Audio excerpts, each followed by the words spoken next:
നമസ്കാരം. ന്യൂസ് റൗണ്ടപ്പിലേക്ക് സ്വാഗതം. ആദ്യം പ്രധാന വാർത്തകൾ. ആഗോള അയ്യപ്പ സംഗമം ഉദ്ഘാടനം ചെയ്ത മുഖ്യമന്ത്രി പിണറായി വിജയൻ.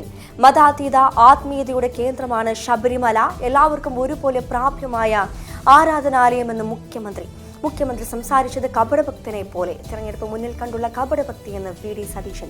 ആഗോള അയ്യപ്പ സംഗമം വിജയമാണെന്ന് SNDP യോഗം ജനറൽ സെക്രട്ടറി വെള്ളാപ്പള്ളി നടേശൻ. ഇടതുപക്ഷത്ത് മുഖ്യമന്ത്രിയായി തുടരാൻ യോഗ്യൻ പിണറായി മാത്രം, പ്രതിപക്ഷം ഷണ്ടന്മാർ. സർക്കാരിനെ പുകഴ്ത്തി വെള്ളാപ്പള്ളി നടേശൻ. തിരുവനന്തപുരം നഗരസഭയിലെ BJP കൗൺസിലർ ജീവനൊടുക്കി. പാർട്ടി നേതൃത്വത്തിനെതിരെ ആത്മഹത്യാക്കുറിപ്പ്. തിരുമല അനിലുമായി 2 ദിവസം മുൻപ് നേരിൽ കണ്ട് സംസാരിച്ചിരുന്നു. സ്ഥിരീകരിച്ച് രാജീവ് ചന്ദ്രശേഖറിന്റെ അനുശോചനക്കുറിപ്പ്. KJ ഷൈനിനെതിരായ അപവാദ പ്രചാരണ കേസിൽ കൂടുതൽ പേരെ പ്രതിപട്ടികയിൽ ഉൾപ്പെടുത്താൻ പോലീസ്. സ്ത്രീ പുരുഷ ലൈംഗികത നടുറോഡിലേക്ക് വലിച്ചിഴക്കപ്പെടേണ്ടതല്ലെന്ന് പ്രതികരണം. അപവാദ പ്രചാരണം വന്നത് CPM-ൽ നിന്നെന്ന വാദത്തിൽ ഉറച്ച് പ്രതിപക്ഷ നേതാവ്. വാർത്തകൾ വിശദമായി. ആഗോള അയ്യപ്പ സംഗമത്തിൽ പങ്കെടുക്കാനായതിൽ സന്തോഷമെന്ന് മുഖ്യമന്ത്രി പിണറായി വിജയൻ. പമ്പാ തീരത്ത് ആഗോള അയ്യപ്പ സംഗമം ഉദ്ഘാടനം ചെയ്ത് സംസാരിക്കുകയായിരുന്നു മുഖ്യമന്ത്രി. ജാതിമത വേർതിരിവുകളില്ലാത്ത മതാതീയ ആത്മീയതയെ ഉദ്ഘോഷിക്കുന്ന ക്ഷേത്രമാണ് ശബരിമല. വാവരെ തൊഴുന്ന അർത്തുങ്കൽ പള്ളിയിൽ കൂടി പോകുന്ന ഭക്തരാണ് ഇവിടെ വരുന്നതെന്നും ശബരിമല പോലെ സർവധർമ്മ സമഭാവനയുടെ പ്രതീകമായ എത്ര ദേവാലയങ്ങൾ ഉണ്ട് ലോകത്തിൽ വേറെ ഉള്ളതെന്നും മുഖ്യമന്ത്രി ചോദിച്ചു. ശബരിമലയ്ക്ക് വേറിട്ട തനതായ ചരിത്രവും ഐതിഹ്യവും ഉണ്ടെന്നും അത് സമൂഹത്തിലെ അധസ്ഥിതരുമായി ബന്ധപ്പെട്ടതാണെന്നും ഉദ്ഘാടന പ്രസംഗത്തിൽ മുഖ്യമന്ത്രി ചൂണ്ടിക്കാട്ടി. ശബരിഗോത്ര സമൂഹത്തിൽ നിന്നുള്ള ഒരു തപസ്വിനിയായിരുന്നു. ആ ശബരിയുടെ പേരിലാണ് പിന്നീട് ആ സ്ഥലം അറിയപ്പെട്ടത്. അതാണ് ശബരിമല. ഭേദചിന്തകൾക്കും വേർതിരിവുകൾക്കും അതീതമായ മതാതീത ആത്മീയത ഉദ്ഘോഷിക്കുന്ന ആരാധനാലയമാണിത്. ഈ ആരാധനാലയത്തെ ശക്തിപ്പെടുത്തണം. അയ്യപ്പ ഭക്തർ ലോകത്തെല്ലാം ഉണ്ട്. അതുകൊണ്ട് ഇതിന് ആഗോള സ്വഭാവം കൈവരുന്നതെന്നും മുഖ്യമന്ത്രി പറഞ്ഞു. തീർത്ഥാടകർക്ക് എന്താണ് വേണ്ടതെന്ന് സർക്കാരും ദേവസ്വം ബോർഡും ഏകപക്ഷീയമായി തീരുമാനിക്കുകയല്ല വേണ്ടത്. അയ്യപ്പ ഭക്തരോടുകൂടി ആലോചിച്ചാണ് ചെയ്യേണ്ടത്. ഭക്തി കേവലം ഒരു പരിവേഷമായി അണിയുന്നവർക്ക് പ്രത്യേക അജണ്ടയുണ്ടാകും. അത് മുൻനിർത്തി ഭക്തജന സംഗമം തടയാൻ അവർ ശ്രമിച്ചു. അത് നമുക്ക് ബാധകമല്ല. സുപ്രീം കോടതി തന്നെ ആ നീക്കങ്ങൾ തള്ളിക്കളഞ്ഞുവെന്നും മുഖ്യമന്ത്രി കൂട്ടിച്ചേർത്തു. M5 news, Pathanamthitta. ആഗോള അയ്യപ്പ സംഗമം വലിയ വിജയമാണെന്ന് SNDP യോഗം ജനറൽ സെക്രട്ടറി വെള്ളാപ്പള്ളി നടേശൻ. തനിക്ക് പിണറായി വിജയനെ വലിയ ഇഷ്ടമാണ്. പിണറായി മനസ്സുകൊണ്ട് ഒരു ഭക്തനാണെന്നും വെള്ളാപ്പള്ളി പറഞ്ഞു. ആഗോള അയ്യപ്പ സംഗമത്തിന് തുടക്കം മുതൽ തന്നെ വെള്ളാപ്പള്ളി നടേശൻ പിന്തുണ അറിയിച്ചിരുന്നു. ഇന്ന് സംഗമം നടക്കുന്നിടത്തേക്ക് എത്തിയതും മുഖ്യമന്ത്രിയും വെള്ളാപ്പള്ളിയും ഒരുമിച്ചാണ്. മുഖ്യമന്ത്രിക്കൊപ്പം ഒരു വാഹനത്തിലാണല്ലോ എത്തിയതെന്ന മാധ്യമപ്രവർത്തകരുടെ ചോദ്യത്തിനാണ് വെള്ളാപ്പള്ളിയുടെ മറുപടി. ഇടതുപക്ഷത്തു നിന്നും മുഖ്യമന്ത്രിയാകാൻ യോഗ്യതയുള്ളത് മുഖ്യമന്ത്രിക്ക് മാത്രമാണ്. എല്ലാവരെയും കൊണ്ടു നടക്കാനുള്ള കഴിവ്, എല്ലാവരെയും മെരുക്കി കൊണ്ടുപോകാനുള്ള ശക്തിയും ഇന്ന് പിണറായിക്കുള്ളതുപോലെ മറ്റാർക്കും ഇല്ലെന്നും വെള്ളാപ്പള്ളി നടേശൻ പറഞ്ഞു.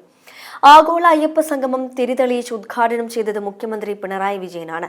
മതാതീത ആത്മീയതയുടെ കേന്ദ്രമായ ശബരിമല എല്ലാവർക്കും ഒരുപോലെ പ്രാപ്യമായ ആരാധനാലയമാണ്. ആ നിലയ്ക്ക് ശബരിമലയെ ശക്തിപ്പെടുത്തേണ്ടതുണ്ടെന്നും മുഖ്യമന്ത്രി പറഞ്ഞു.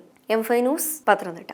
ആഗോള അയ്യപ്പ സംഗമം വിജയമാണെന്നും ശബരിമലയുടെ വികസനവുമായി ബന്ധപ്പെട്ട് ഇനിയും ഒരുപാട് ചർച്ചകൾ നടക്കണമെന്നും SNDP യോഗം ജനറൽ സെക്രട്ടറി വെള്ളാപ്പള്ളി നടേശൻ പറഞ്ഞു. പമ്പയിൽ നടക്കുന്ന ആഗോള അയ്യപ്പ സംഗമത്തിൽ സംസാരിക്കുകയായിരുന്നു വെള്ളാപ്പള്ളി നടേശൻ.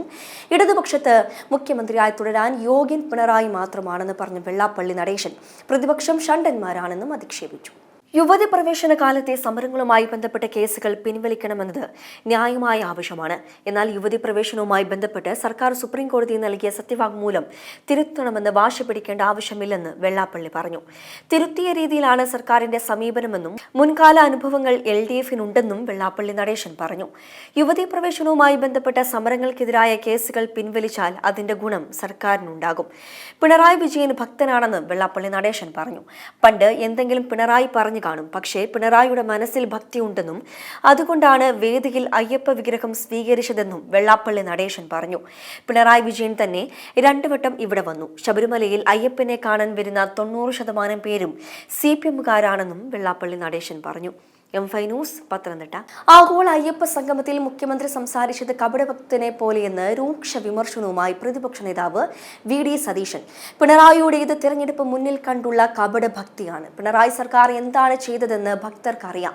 സംഗമം ദേവസ്വം പ്രസിഡന്റിന്റേതാണെന്നാണ് പറച്ചിൽ. എന്നാൽ പ്രചാരണ ബോർഡിൽ മുഖ്യമന്ത്രിയും ദേവസ്വം മന്ത്രിയുമാണെന്ന് സതീശൻ വിമർശിച്ചു. തിരഞ്ഞെടുപ്പിന്റെ സമയത്ത് ജനങ്ങളെ കബളിപ്പിക്കാൻ വേണ്ടി ഇതുവരെ ഒന്നും ചെയ്യാതെ ഇപ്പോൾ മാസ്റ്റർ പ്ലാനുമായി ഇറങ്ങിയിരിക്കുന്നുവെന്നും സതീശൻ കുറ്റപ്പെടുത്തി. തിരുമല BJP കൗൺസിലർ തിരുമല അനിൽ ജീവനൊടുക്കി. ശനിയാഴ്ച രാവിലെയാണ് തിരുമല അനിലിനെ ഓഫീസിനുള്ളിൽ തൂങ്ങി മരിച്ച നിലയിൽ കണ്ടെത്തിയത്. അനിലിന്റെ ആത്മഹത്യാക്കുറിപ്പും കണ്ടെടുത്തു. കുറിപ്പിൽ BJPക്കെതിരെ പരാമർശമുണ്ട്. ജീവനൊടുക്കാൻ ശ്രമിക്കുമെന്ന് മുൻപും പല കൗൺസിലർമാരോടും അടുത്ത ആളുകളോടും അനിൽ പറഞ്ഞിരുന്നെന്ന് പോലീസ് വ്യക്തമാക്കി. ഫാം ടൂർ എന്ന കോർപ്പറേറ്റീവ് സൊസൈറ്റിയുടെ നേതൃത്വം അനിലിനായിരുന്നു. 15 വർഷത്തിലേറെയായി ഇതിന്റെ പ്രസിഡന്റ് സ്ഥാനത്താണ് അനിൽ. പതുക്കെ ഈ സഹകരണ സംഘം സാമ്പത്തികമായി തകർന്നു തുടങ്ങി. എടുത്ത ലോണ് തിരിച്ചു കിട്ടാതെയായതോടെയാണ് പ്രതിസന്ധി രൂക്ഷമായത്. പലരും നിക്ഷേപങ്ങൾ പിൻവലിച്ചു. നിക്ഷേപകർക്ക് പണം തിരികെ നൽകാൻ കഴിയാതെയായി. റിക്കവറി നേരിടുന്ന സാഹചര്യവുമുണ്ടായി. ബാങ്കിന്റെ തകർച്ച മറികടക്കാൻ കൂടെയുള്ളവർ സഹായിച്ചില്ലെന്നാണ് അനിൽ ആത്മഹത്യാക്കുറിപ്പിൽ പറയുന്നത്. BJP നേതാക്കളോട് ഇക്കാര്യം പലതവണ പറഞ്ഞെങ്കിലും പരിഹാരമുണ്ടായില്ല. വിഷയത്തിൽ പാർട്ടിയും സംരക്ഷണം നൽകിയില്ല.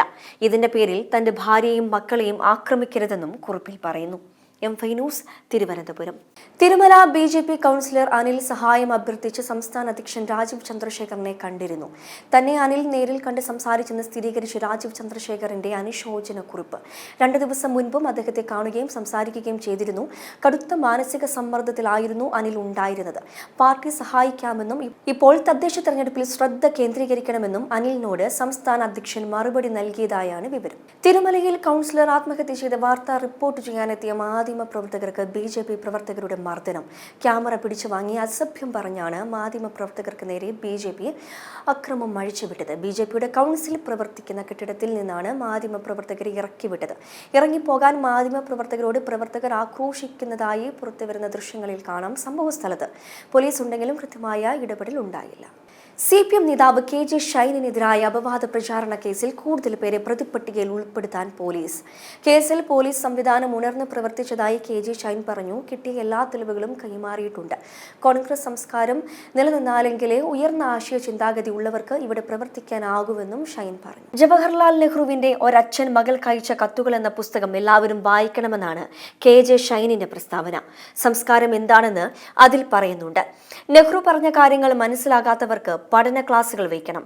ഒരു മനുഷ്യനെയും മോശമായി ചിത്രീകരിക്കാൻ പാടില്ല. സ്ത്രീ പുരുഷ ലൈംഗികത നടു റോഡിലേക്ക് വലിച്ചിഴക്കപ്പെടേണ്ടതല്ലെന്നും KJ ഷൈൻ കൂട്ടിച്ചേർത്തു. M5 news, Ernakulam. CPM നേതാവ് KJ ഷൈനുമായി ബന്ധപ്പെട്ട് നടന്ന അപവാദ പ്രചാരണം വന്നത് CPM-ൽ നിന്നെന്ന വാദത്തിൽ ഉറച്ച പ്രതിപക്ഷ നേതാവ് VD സതീശൻ. VS അച്യുതാനന്ദന്റെ അഡീഷണൽ പ്രൈവറ്റ് സെക്രട്ടറി ആയിരുന്ന വ്യക്തിയുടെ യൂട്യൂബ് ചാനലിൽ നിന്നും വന്ന ആരോപണത്തിന്റെ പേരിൽ തന്റെ നെഞ്ചത്ത് കയറുന്നതെന്തിനെന്ന് പ്രതിപക്ഷ നേതാവ് ആവർത്തിച്ചു. കോൺഗ്രസ് പ്രവർത്തകർ ആരോപണം ഏറ്റെടുത്തിട്ടുണ്ടാകാം. മുൻപ് കോൺഗ്രസുകാർക്കെതിരെ സൈബർ ആക്രമണം ഉണ്ടായപ്പോൾ മനുഷ്യാവകാശവും സ്ത്രീപക്ഷവും ഒന്നും കണ്ടില്ലല്ലോ എന്ന് പ്രതിപക്ഷ നേതാവ് ചോദിച്ചു. നിലമ്പൂർ നാരേക്കാവിൽ മദ്യലഹരിയിൽ ജ്യേഷ്ഠൻ അനുജനെ കുത്തിക്കൊന്നു. നാരേക്കാവ് നായ്ക്കൻ കുളിയിൽ മോളുഖാലയിൽ ബാബു എന്ന വർഗീസിനെയാണ് ജ്യേഷ്ഠൻ രാജു എന്ന മത്തായി കുത്തിക്കൊന്നത്. ഇന്നലെ രാത്രി 9:45 സംഭവം. മദ്യപാനത്തിനടിമയായ രാജു തന്റെ വീടിന് സമീപം ഏകദേശം 100 മീറ്റർ മാത്രം അകലെയുള്ള ബാബുവിന്റെ വീട്ടിലെത്തി തർക്കത്തിൽ ഏർപ്പെടുകയും കയ്യിലുണ്ടായിരുന്ന കത്തികൊണ്ട് ബാബുവിന്റെ നെഞ്ചിൽ കുത്തുകയുമായിരുന്നു. ഒറ്റ കുത്തിന് തന്നെ ബാബു മരിക്കുകയായിരുന്നു. 52 വയസ്സാണ് ബാബുവിന്റെ പ്രായം. രാജുവിന്റെ മദ്യപാനം നിർത്താനായി ഡി-അഡിക്ഷൻ സെന്ററിൽ ഉൾപ്പെടെ ചികിത്സ നൽകിയിരുന്നു. മൃതദേഹം നിലമ്പൂർ ജില്ലാ ആശുപത്രിയിൽ ഇൻക്വസ്റ്റിന് ശേഷം പോസ്റ്റ്മോർട്ടത്തിനായി മഞ്ചേരി മെഡിക്കൽ കോളേജിലേക്ക് കൊണ്ടുപോയി. വഴിക്കടവ് പോലീസ് നടപടികൾ സ്വീകരിച്ചു വരുന്നു. M5 news, Malappuram. പട്ടാമ്പിയിൽ പ്രകോപന പ്രസംഗവുമായി CPM നേതാവ്. പട്ടാമ്പി ടൗണിലെ റോഡ് പണി ഇനിയും തടയാൻ ആവശ്യപ്പെട്ടാൽ വന്ന പോലെ തിരിച്ചു പോകാനാകില്ലെന്നും ശരീരത്തിലെ ഇറച്ചിയുടെ അരക്കഷ്ണം തൂക്കം കുറയുമെന്നും ഭീഷണി.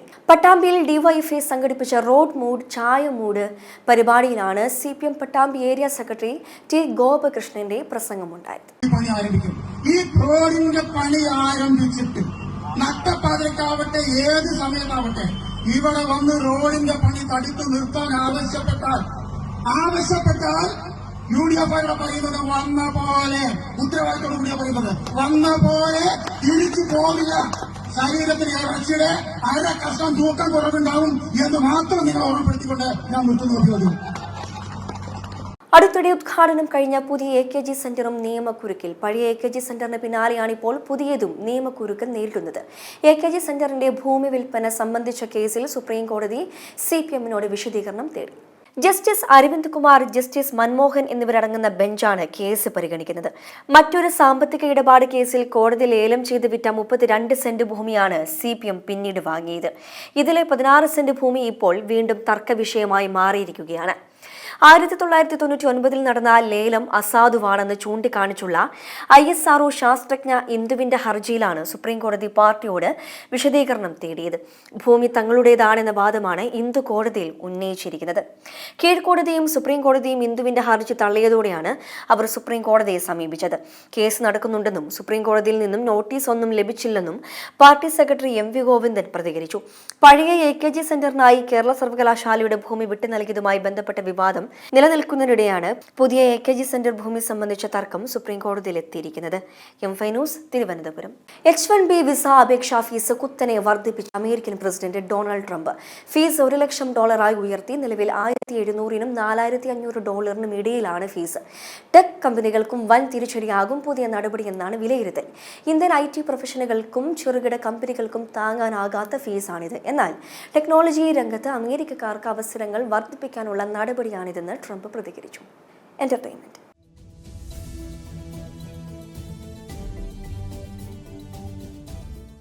ജോജു ജോർജിനെ നായകനാക്കി ഷാജി കൈലാസ് സംവിധാനം ചെയ്യുന്ന വരവ് എന്ന ചിത്രത്തിന്റെ ഷൂട്ടിംഗ് മറയൂരിൽ പുരോഗമിക്കുന്നു. ചിത്രത്തിലെ നായകൻ ജോജു ജോർജ് കഴിഞ്ഞ ദിവസം ജോയിൻ ചെയ്തു. പോളച്ചൻ എന്ന വിളിപ്പേരുള്ള പോളി എന്ന കഥാപാത്രമായാണ് ജോജു ജോർജ് ചിത്രത്തിൽ എത്തുന്നത്. ജോജു ജോർജ് ഷാജി കൈലാസ് കോമ്പിനേഷൻ ഇതാദ്യമായാണ് ഒരുമിക്കുന്നത്. ശ്രീനാഥ് ഫാസി നായകനായി എത്തുന്ന പൊങ്കാല ഒക്ടോബർ 31 തിയേറ്ററുകളിലെത്തും. ചിത്രത്തിന്റെ തീപാറും ടീസർ സോഷ്യൽ മീഡിയയിൽ തരംഗമായതിനു ശേഷം ഉടനടിയാണ് റിലീസ് ഡേറ്റ് കൂടി അണിയറ പ്രവർത്തകർ അനൗൺസ് ചെയ്തത്. ആക്ഷൻ ഹീറോ ആയ ശ്രീനാഥ് ഭാസിയെയാണ് ചിത്രത്തിലൂടെ പ്രേക്ഷകരിലേക്ക് എത്തിക്കുന്നത്. സ്പോർട്സ്.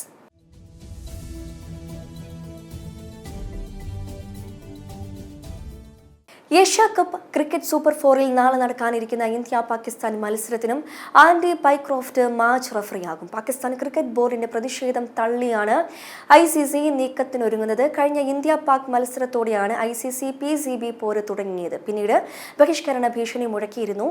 UAEക്കെതിരായ മത്സരം കളിക്കില്ലെന്ന് PCB അറിയിച്ചു. പിന്നീട് അനുനയിപ്പിച്ച് മത്സരത്തിന് ഇറക്കുകയായിരുന്നു. 2020-ൽ ചരിത്ര നേട്ടം സ്വന്തമാക്കി ഇന്ത്യൻ പേസർ അർഷ്ദീപ് സിംഗ്. 2020-ൽ 100 വിക്കറ്റ് നേടുന്ന ആദ്യ ഇന്ത്യൻ ബൗളർ എന്ന നേട്ടമാണ് അർഷ്ദീപ് സ്വന്തമാക്കിയത്. ആദ്യ 2 മത്സരത്തിൽ പുറത്തിരുന്ന അർഷ്ദീപ് വിശ്രമം നൽകിയ ജസ്പ്രീത് ബുംറയ്ക്ക് പകരമാണ് ടീമിലെത്തിയത്. അവസാന ഓവറിൽ വിനായക് ശുക്ലയെ പുറത്താക്കിയാണ് അർഷ്ദീപ് 100 വിക്കറ്റ് തികച്ചത്. പ്രധാന വാർത്തകൾ ഒരിക്കൽ കൂടി. ആഗോള അയ്യപ്പ സംഗമം ഉദ്ഘാടനം ചെയ്ത മുഖ്യമന്ത്രി പിണറായി വിജയൻ. മതാതീത ആത്മീയതയുടെ കേന്ദ്രമാണ് ശബരിമല. എല്ലാവർക്കും ഒരുപോലെ പ്രാപ്യമായ ആരാധനാലയമെന്ന് മുഖ്യമന്ത്രി സംസാരിച്ചത് കപടഭക്തനെ പോലെ. തെരഞ്ഞെടുപ്പ് മുന്നിൽ കണ്ടുള്ള കപടഭക്തിയെന്ന് VD സതീശൻ. ആഗോള അയ്യപ്പ സംഗമം വിജയമാണെന്ന് SNDP യോഗം ജനറൽ സെക്രട്ടറി വെള്ളാപ്പള്ളി നടേശൻ. ഇടതുപക്ഷത്തെ മുഖ്യമന്ത്രിയായി തുടരാൻ യോഗ്യൻ പിണറായി മാത്രം, പ്രതിപക്ഷം ഷണ്ടന്മാർ. സർക്കാരിനെ പുകഴ്ത്തി വെള്ളാപ്പള്ളി നടേശൻ. തിരുവനന്തപുരം നഗരസഭയിലെ BJP കൗൺസിലർ ജീവനൊടുക്കി. പാർട്ടി നേതൃത്വത്തിനെതിരെ ആത്മഹത്യാക്കുറിപ്പ്. തിരുമല അനിലുമായി 2 ദിവസം മുൻപ് നേരിൽ കണ്ട് സംസാരിച്ചിരുന്നു. സ്ഥിരീകരിച്ച് രാജീവ് ചന്ദ്രശേഖറിന്റെ അനുശോചനക്കുറിപ്പ്. KJ ഷൈനിനെതിരായ അപവാദ പ്രചാരണ കേസിൽ കൂടുതൽ പേരെ പ്രതിപട്ടികയിൽ ഉൾപ്പെടുത്താൻ പോലീസ്. സ്ത്രീ പുരുഷ ലൈംഗികത നടുറോഡിലേക്ക് വലിച്ചിഴക്കപ്പെടേണ്ടതല്ലെന്ന് പ്രതികരണം. അപവാദ പ്രചാരണം വന്നത് CPM-ൽ നിന്നെന്ന വാദത്തിൽ ഉറച്ച് പ്രതിപക്ഷ നേതാവ്. ഇതോടെ ന്യൂസ് റൗണ്ട് പൂർണ്ണമാകുന്നു. നമസ്കാരം.